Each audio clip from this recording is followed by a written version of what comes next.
வெளிப்படுத்தல் விசேஷம் 2ஆம் அதிகாரம் 13ஆம் வசனம் சொல்லுகிறது, உன் கிரியைகளையும் சாத்தானுடைய சிங்காசனம் இருக்கிற இடத்தில் நீ குடியிருக்கிறதையும் நீ என் நாமத்தை பற்றி கொண்டிருக்கிறதையும் சாத்தான் குடிக்கொண்டிருக்கிற இடத்திலே உங்களுக்குள்ள எனக்கு உண்மையுள்ள சாட்சியான அந்திப்பா என்பவன் கொல்லப்பட்ட நாட்களிலும் என்னை பற்றும் விசுவாசத்தை நீ மறுதலியாமல் இருக்கிறதையும் அறிந்திருக்கிறேன்.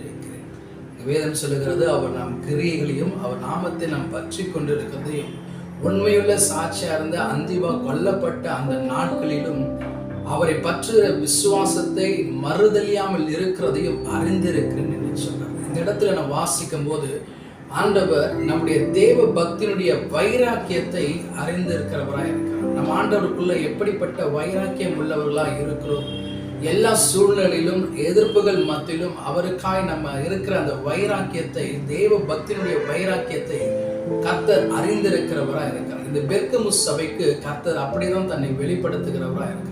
அவருடைய கிரியைகளையும் அறிந்திருக்கிறார். அவன் நாமத்தை அவங்க எப்படி பற்றி கொண்டிருக்கிறார்கள் என்பதையும் அறிந்திருக்கிறவராய் இருக்கிறார். வேதத்துல தானியேலுக்கு எழுதின தீர்க்கதரிசன புஸ்தகத்துல சாத்ராக் மேஷாக் ஆபேத்நேகோ என்றவர்கள் அவங்களை அக்கினி ஜுவாலையில போடப்படும் போது அவங்க தேவனுக்காக வைராக்கியமாய் தேவ பக்தியின் வைராக்கியத்தை தரித்து கொண்டு நின்றார்கள் என்று சொல்லி வேதம் சொல்லுகிறது. அவர் சொல்றாங்க 3ஆம் அதிகாரம் 17ஆம் வசனத்துல, நாங்கள் ஆராதிக்கிற தேவன் எங்களை தப்புவிக்க வல்லவராய் இருக்கிறார், எரிகிற அக்கினி சூளைக்கும் ராஜாவுக்கும் எங்களை தப்புவிப்பார் என்று சொல்லி அவ்வளவு வைராக்கியத்தோடு அவங்க நின்றாங்க. அது நிமித்தம் தொடர்ந்து நாம் வாசிக்கப்படும் போது அந்த அக்னி சுவாலிலிருந்து கர்த்தர் 4ஆவதாய் உலாவி அவர்களை வெளியே பத்திரமாய் பாதுகாப்போடு கர்த்தர் கொண்டு வந்ததை நம்மளால் அறிந்திருக்க முடியும். வேதம் சொல்லுகிறது, நாம் அவர் மேல வைத்திருக்கிற விசுவாசத்தை பற்றி கொண்டிருக்கிற அந்த வைராக்கியத்தை கர்த்தர் அறிந்திருக்கிறவராய் இருக்கிறார். அறிந்திருக்கிறவர் மாத்திரம் அல்ல, கர்த்தர் அதிலிருந்து நம்மளை விடுதலை கொடுத்து நம்மளை பாதுகாக்கிறவராக இருக்கிறார். தானியேலை கூட நாம் வாசிக்கும் போது எல்லா சூழ்நிலை மத்தியிலும் ஜெபிக்க கூடாது என்ற தடை போட்ட நேரத்திலுமாய் கூட வேதம் சொல்லுகிறது, அவர் 3 வேளை ஜெபிக்கிறவராக இருந்தார்.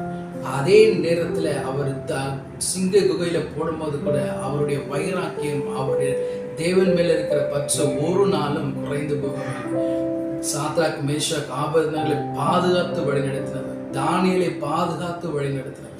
நாம தேவ பக்தியின் வைராக்கியத்தோடு அவர் மேல் இருக்கப்படும் போது நம்மையும் காத்து நடத்த அவர் உண்மையுள்ளவராக இருக்கிறார்.